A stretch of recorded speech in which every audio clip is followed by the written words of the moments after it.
dark yung kulay pero mapusyaw din yung kanyang pakpak. Maraming nagkakamali kasi dito. Kala nila to red bar, pero kung titignan nyo siya hindi siya red bar. Ang red bar mga sigo ganito. Ayan, pakita natin. Ayan o. Ganito ang red bar. Bali checkered na white flight pa. Pero yung kanyang magulang walang white flight. Parehas pang blue bar. Ating kak na pula, solid red. Isang buong pamilya to. Kaso kulang na isa. Isa lang ata yung anak niya. Mukhang mahina na si Lolo Pogi.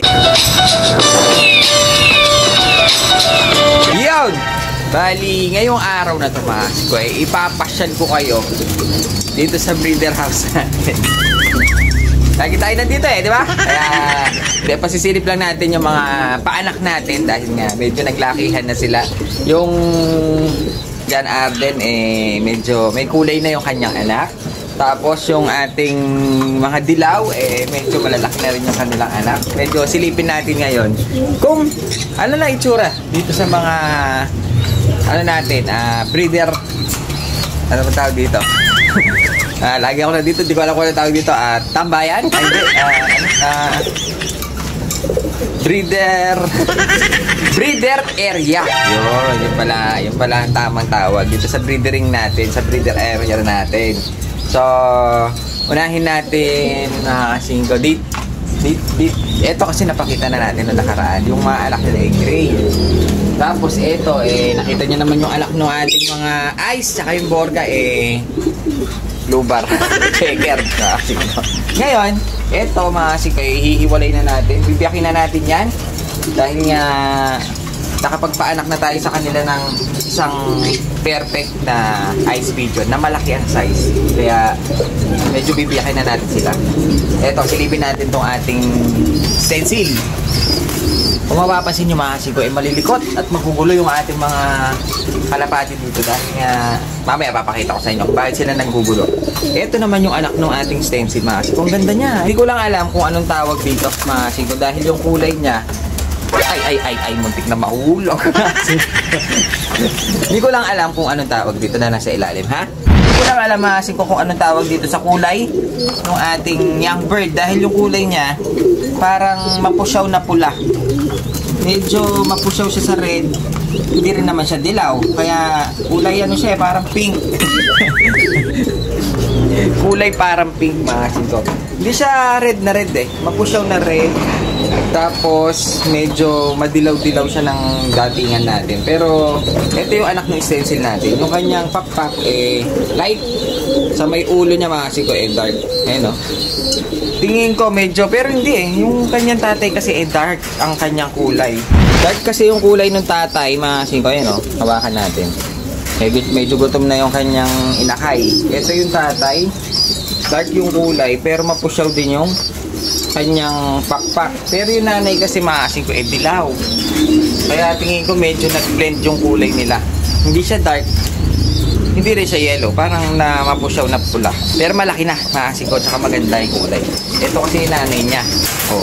Pwedeng dito rin siya nagmana. Kaso hindi rin naman siya dilaw. Dahil yung kanyang kulay maasin ko parang mapusyaw na pula. Ewan ko lang kapag naglugon medyo tumanda. Baka mamaya mag-iba yung kulay. Ito yung nanay niya, yellow na stencil maasin ko. So yun yung anak niya, medyo malaki na. Tapos yung ating Florizon maasin ko napakita na natin yan. Yung kanyang inakay pula na parang Janssen Relax ang datingan. Maganda. Ngayon eto mga asin ko isa na lang yung kanilang nililimliman, medyo malaki na. Then yung polong natin, ayun isang blue bar na lang yung natira dahil yung isa mga asiko na young bird binigay na natin sa tropa natin na pumasyal dito sa galing Olongapo mga asiko, yung mga tropa pigs natin na galing Olongapo binigyan natin ng isang gift bird. Tapos nahiritan yung isang young bird natin binigay na rin natin.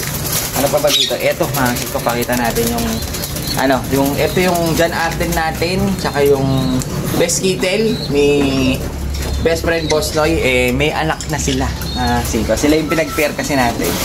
Bali ang anak nila mga singko sana magkaroon siya ng eye sign dahil si John Arden natin pag nag-aanak may eye sign, sana mamana siya dito. Bali ang anak nila isang checker ayun nalagyan na rin natin siya ng leg band, isang checker pero yung isa yun ang gusto kong kulay singko yung isang anak niya dahil nga Si John Arden natin, black check.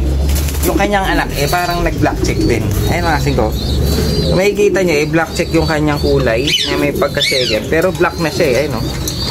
Hanggang ulo, black check na siya. Tapos, ang maganda dyan, nakuha niya yung markings ng tatay.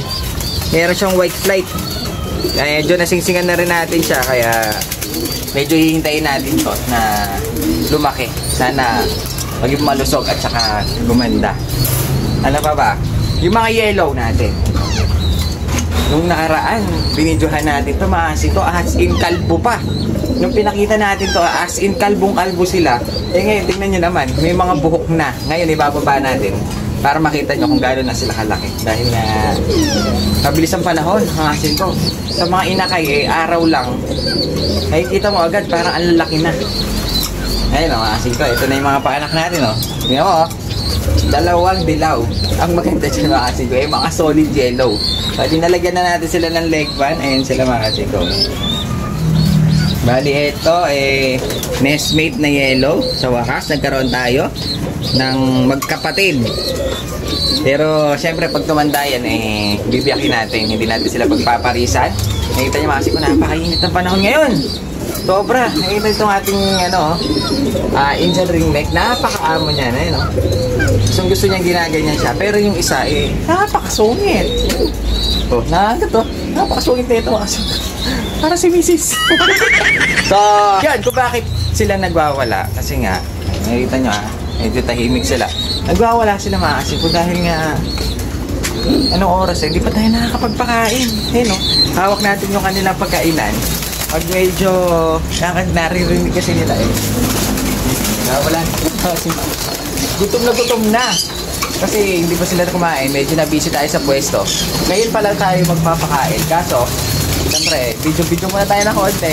Dahil nga, wala tayo i-upload pag di tayo nag-video. Nagwawala na yung mga yan. Dahil nga, gutom na. Meron silang susubuan na inakay. Kaya ang gagawin natin, mamaya na tayo mag-video. Papakainin ko muna to. At saka, syempre, maglalagay tayo ng dextrose powder or electrolyte sa kanilang mga tubig para mainit kasi ngayon tayo hindi sila masyadong matuyuan. Lalo na nagsusubo yung mga kalapati natin dito. Ayun, mga sito. Hindi pa natin na isara. Hirap na. Baka mag-fly away ang ating mga dilaw. Ay, yung ano nga pala natin, mga singko, yung ating solid red na cock natin, biniyak na natin yung kanyang pares dahil medyo nai-stress ako sa kanya. Kada mangingitlog sa mga asin ko, ang ginagawa niya, binabasag niya yung itlog niya. Pero ito, mga asin ko, itong pulang to, kahit pa paano, naglilimlim siya kahit pa paano. Pero yung hen, hindi pa alam kung bakit ayaw niya maglimlim. Minsan naman, naglilimlim siya, kaso pagtingin ko, basag na. Ito yung ating cock na pula, solid red. Kaya gagawin natin, biniyak na natin siya. Hanapan na lang natin siya ng magandang hen para makapag-breed sila. So, yun! Gagawin natin, pakain muna ako. Yun, silipin natin muna to dahil yung tropa pips natin, nagdala ng 6 na piraso bago natin ilabas, mga singka. Meron tayo ditong pure black, parang naka-clubbering pa. Ganda nito, parang saddle na yan. Pero mga young bird, parang mga bata sila. Red bar, white, black, parang saddle. Meron tayong checker, tsaka ito. Pakikita ko lang ito. Gusto ko kasing makikita nyo to, mga singko. Dahil marami nagkakamali kasi dito. Kala nila to, red bar. Pero, kung titignan nyo siya, hindi siya red bar. Ang red bar, mga singko, ganito. Pakita natin. Ayan, o. Ganito ang red bar. Ito naman, isang to, mga singko. Ito yung tinatawag nilang indigo bar. Hindi siya red bar, mga singko. Hindi rin siya blue bar. Para siyang blue bar, pero ang kanyang bar, indigo. Kasama ito dati sa rare color. Ewan ko lang ngayon kung kasama pa rin siya. Bali, ito, kung makikita nyo yung pagkakaiba nila, ito yung indigo bar. Makikita nyo siya, oh. Ito naman ang red bar. Ito ang typical na red bar. Ayan. Makikita nyo yung kulay nila. Medyo magkaiba. Indigo bar, tsaka red bar. Silipin lang natin. Ngayon, meron ditong dinala yung tropa pips natin. Isang buong pamilya. Ayun, no? Meron siyang magulang na Borga, blue bar, tsaka isang blue bar na babae. Ayan. Bali ang anak nila, parehas blue bar pero checkered ang anak. Kaso hindi niya ata nalagyan ng singsing. Ay, meron. Bali checkered na white flight pa. Pero yung kanyang magulang walang white flight. Parehas pang blue bar. Tingnan mo naman, throwback Nag-throwback siya ng checker. White flight. Tapos, ang magulang ganda Blue bar hen, tsaka blue bar cock na. Tignan nyo, laki ng ilong. Borga na. Isang buong pamilya to. Kaso, kulang na isa. Isa lang ata yung anak niya. Mukhang mahina na si Lolo Pogi. Mukhang mahina ng kumikig. Isa lang anak